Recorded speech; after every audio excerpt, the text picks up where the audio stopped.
poor little girl lived in a shelter, sleeping on a thin mattress, wearing hand-me-down clothes. She had nothing, no family, no money, no hope for the future. She spent her days helping other homeless people, sharing her small meal, and showing kindness that the world had never shown her. One day, she finds a sick woman collapsed on the street. She doesn't know who this woman is. She has no idea that this woman is a billionaire's wife. She has no idea that she's about to save someone's life. But what she'll discover is something that will change everything. This woman isn't just any person. She's the mother the little girl never knew she had. She's the missing piece of a family that spent 10 years searching. When the truth comes out, a family will be reunited in the most incredible, emotional way possible.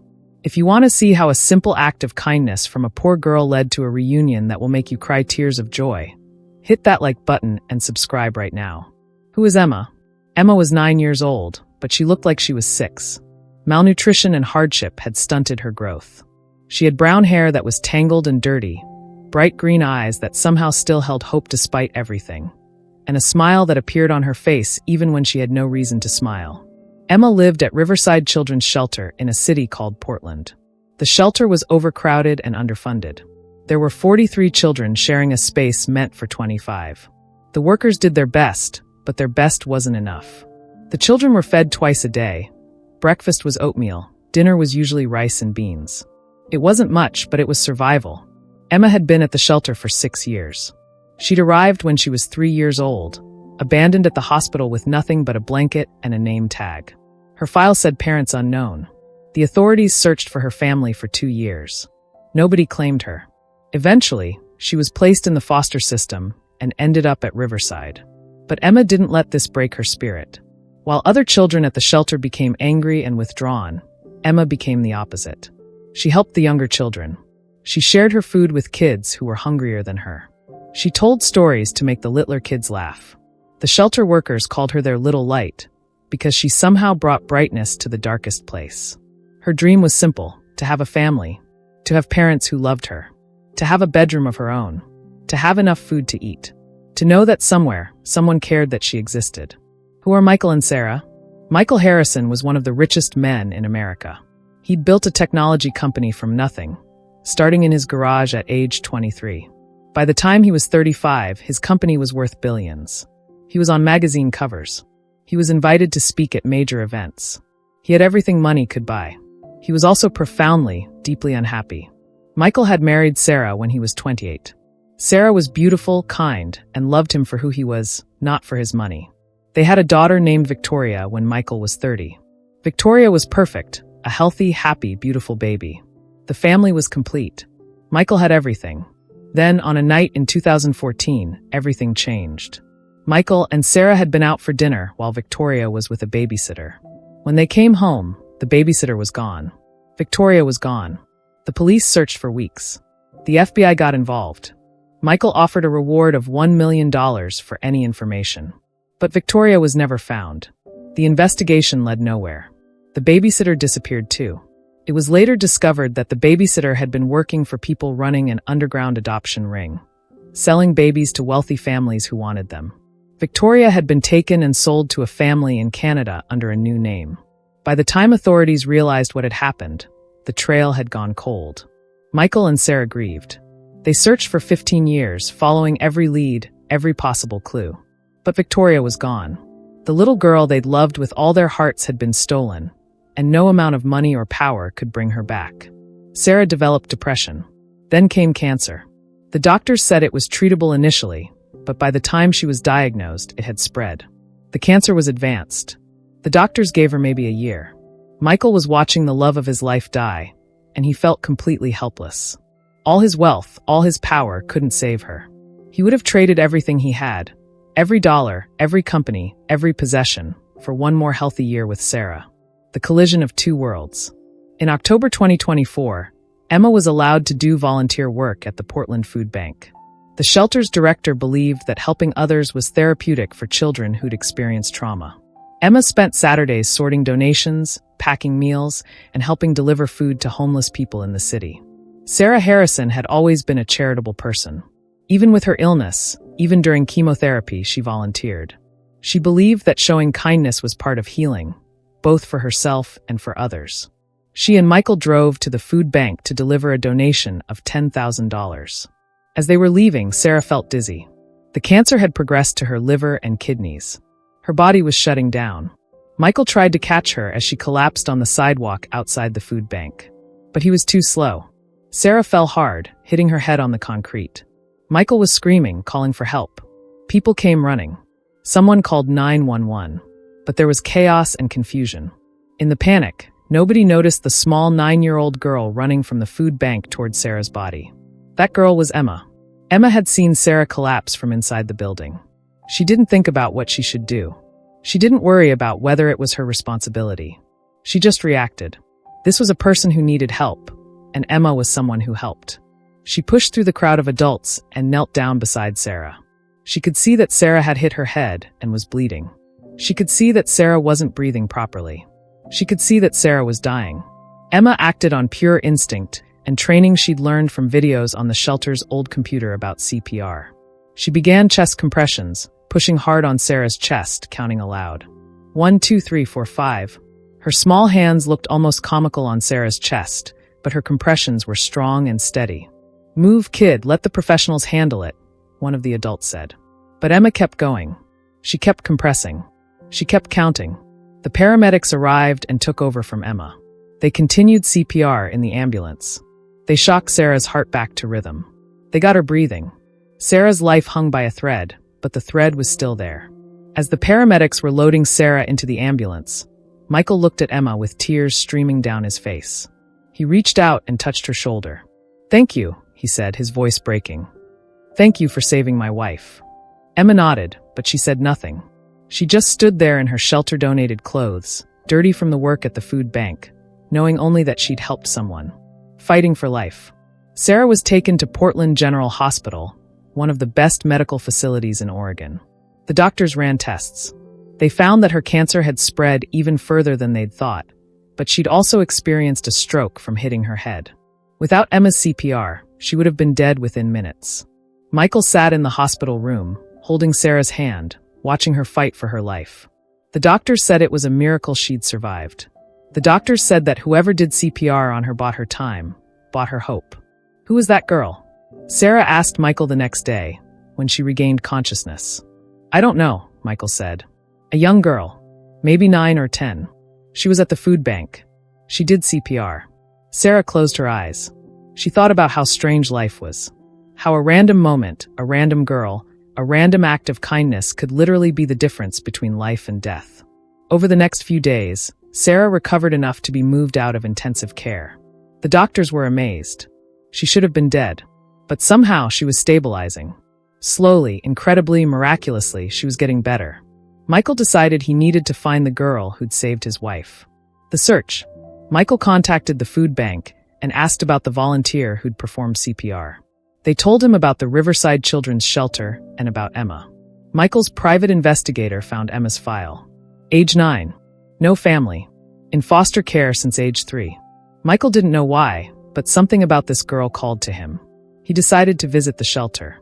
When he arrived, he brought gifts: new clothes, shoes, books, toys, blankets. He brought food. He brought hope. The shelter director was shocked. She'd never seen anything like it. "I want to meet Emma," Michael said. The girl who was at the food bank. Emma was brought to the director's office. She was nervous. She'd never met someone who looked like Michael. So well-dressed, so clearly wealthy. She didn't understand why he was there. Michael knelt down to be at eye level with her. "Emma, my name is Michael Harrison. You saved my wife's life at the food bank. You did CPR on her. Do you remember?" Emma nodded slowly. "Is she okay?" "She's getting better," Michael said. "And it's because of you." Emma didn't know what to say. She'd just done what seemed right. "I want to thank you properly," Michael said. "I want to help you. I want to make sure you have everything you need." Over the next 3 months, Michael visited Emma every week. He brought her things, but more importantly, he brought himself. He listened to her. He learned about her dreams. He learned that she'd never had a real birthday party. He learned that her favorite food was pizza.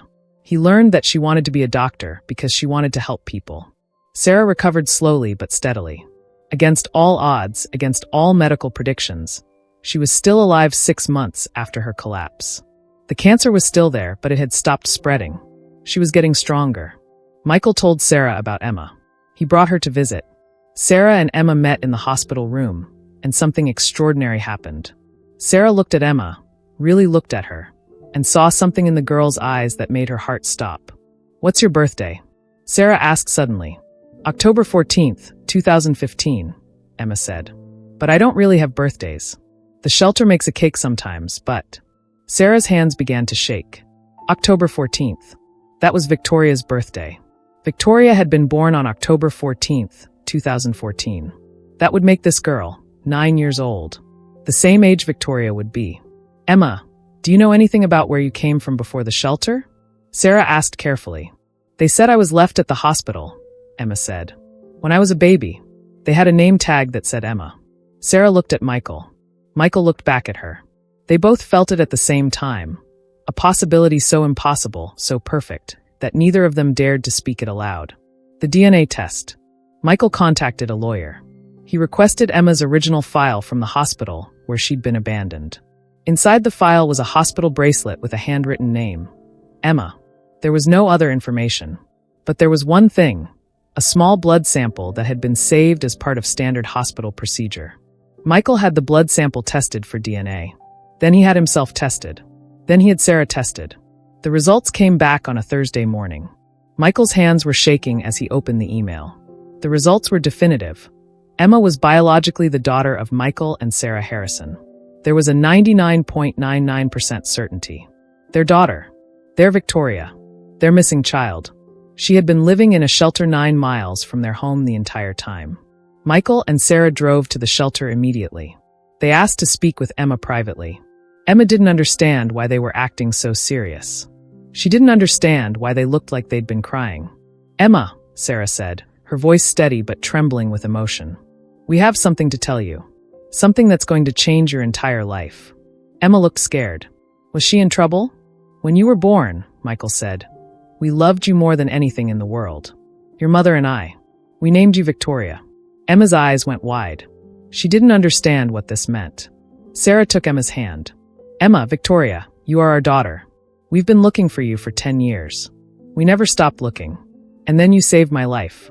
You brought yourself back to us." Emma started crying. She didn't fully understand what was happening, but she understood something fundamental. She was wanted. She had parents. She had a family. Michael pulled her into a hug. Then Sarah did. The three of them held each other, 10 years of grief and loss and hope finally coming to an end in a moment of pure, overwhelming love. Coming home.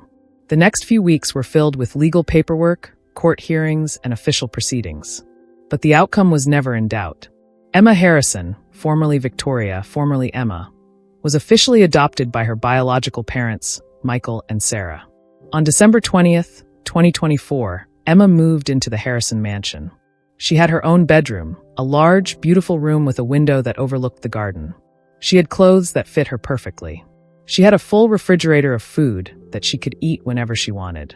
But more than any of these things, she had a family. She had parents who loved her. She had a home. Michael and Sarah threw Emma a birthday party on December 22nd. They celebrated her 10th birthday, turning 10 because of her real birth date, and also celebrated 10 years of being alive, 10 years of waiting, 10 years of longing. The party had 100 people. Friends, family members, people from Michael's company. There was a massive cake shaped like a heart. There were balloons and music and dancing. Emma wore a beautiful dress and smiled the biggest smile anyone had ever seen. But the best gift came later, on Christmas morning. Emma woke up and came downstairs.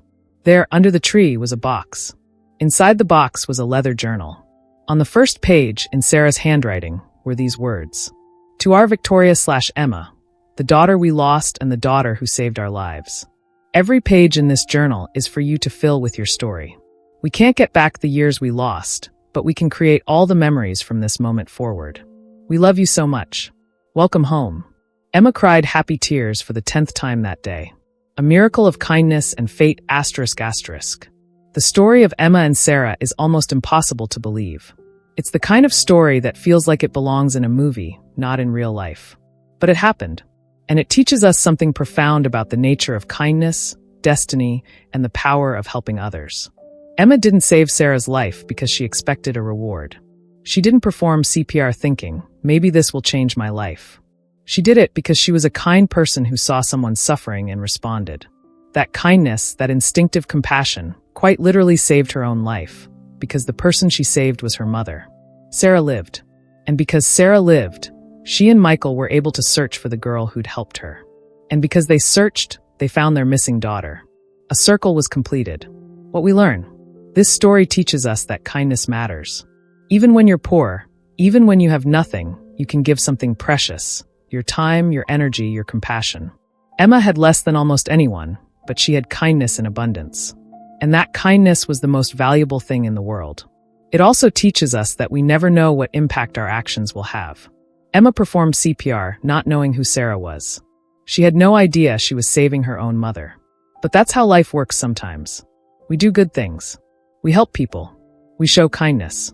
And sometimes, in ways we could never predict, those actions come back to us multiplied 1,000 times over. Finally, this story teaches us about the power of family and belonging. Emma had spent 9 years wondering if anyone in the world loved her. She had spent 9 years as a shelter child, a foster child, an orphan. Then, in one moment, everything changed. She discovered that she'd always belonged somewhere. She'd always had people who loved her. She just needed to find them. The present day. Today, Emma is in middle school. She's thriving academically and socially. She has friends. She has a bedroom full of things that are hers. She has parents who show up to her school events. She has a life that any child would dream of. But she hasn't forgotten where she came from. She volunteers at Riverside Children's Shelter every month, bringing food, clothes, and gifts to the children still living there. She tells them her story. She tells them that miracles happen. She tells them that they matter, that their lives have value, that they should never give up hope. Sarah's cancer went into remission. The doctors were amazed. The combination of the initial collapse, the CPR that saved her, and the emotional healing that came from being reunited with her daughter seemed to trigger something in her body. Against all odds, against all medical predictions, she's been cancer-free for 8 months and counting. Michael has started a foundation in Emma's name. The Emma's Light Foundation focuses on helping children in foster care find families, funding research into adoptee search technology, and supporting foster children in their transition to permanent homes. So far, the foundation has helped place 217 children with families. And Emma, the poor little girl who saved a billionaire's wife, is now living proof that kindness always matters. That helping others is never wasted. That one simple act of compassion can change everything. Final message and call to action ***. Emma's story reminds us of something we often forget. That miracles exist, and they happen when good people do the right thing without expecting anything in return. A poor little girl performed CPR on a stranger, not knowing that stranger was her mother. Her act of kindness reunited a family that had been separated for 10 years. Her compassion quite literally saved lives, her mother's life, her own life, and the lives of hundreds of other foster children who now have hope because of her foundation. If this story filled your heart with hope and reminded you that one act of kindness can change the world, hit that like button right now and subscribe to this channel. We bring you stories that prove miracles are real, that kindness always matters, and that love has the power to overcome anything. Have you ever experienced an unexpected miracle in your life? Have you ever helped someone only to discover later that it mattered more than you ever knew? Share your story in the comments below. Your experience might inspire thousands of people to believe in kindness, in family, and in the power of second chances. There's a powerful detail at 1:23 in this video where Sarah first looks at Emma and realizes the truth. Watch again and notice the exact moment when a mother's instinct recognizes her child. Tell us in the comments, did that moment make you cry? Don't miss our next story of miracles, family, and the power of love. Subscribe now and turn on the notification bell to be inspired every single day. ***.